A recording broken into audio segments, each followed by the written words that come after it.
లేకపోయినా జనాభా లేకపోయినా వాళ్ళ వైపు నిలబడడంలో వివేకు పాత్ర గట్టిగానే ఉన్నది. కానీ న్యాయం వైపు నిలబడడంలో, అత్యంత వెనుకబడ్డ మాదిగల వైపు నిలబడడంలో, అత్యధిక జనసంఖ్యల మాదిగల వైపు నిలబడడంలో, వాళ్ళకు రావాల్సిన వాటా సాధించి పెట్టడంలో దామోదర నరసింహ ఫెయిల్ అయిపోయాడు.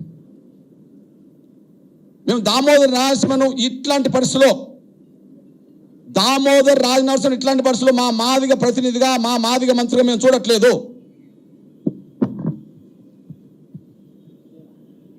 దామోదర్ రాజనరసింహ గారిని మా మాదిగ ప్రతినిధిగా లేదా మా మాదిగ కోటలో వచ్చిన మాదిగ మంత్రిగా మేము చూడట్లేదు.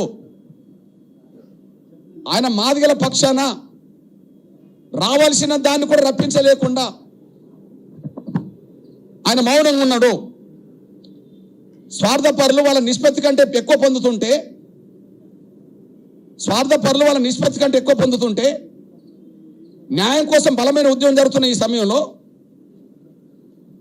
మాదిగల పేరుతో మంత్రికున్న వ్యక్తి మౌనంగా ఉండడం వల్ల జనాభా పరంగా రిజర్వేషన్లు పొందే అవకాశం కోల్పోయే పరిస్థితికి వచ్చింది. వెనుకబాటును ఆధారంగా చేసుకొని న్యాయబద్ధమైన వాటా పొందలేని పరిస్థితులు నెట్టబడడం జరిగింది. దీనికి ఎవరు బాధ్యత?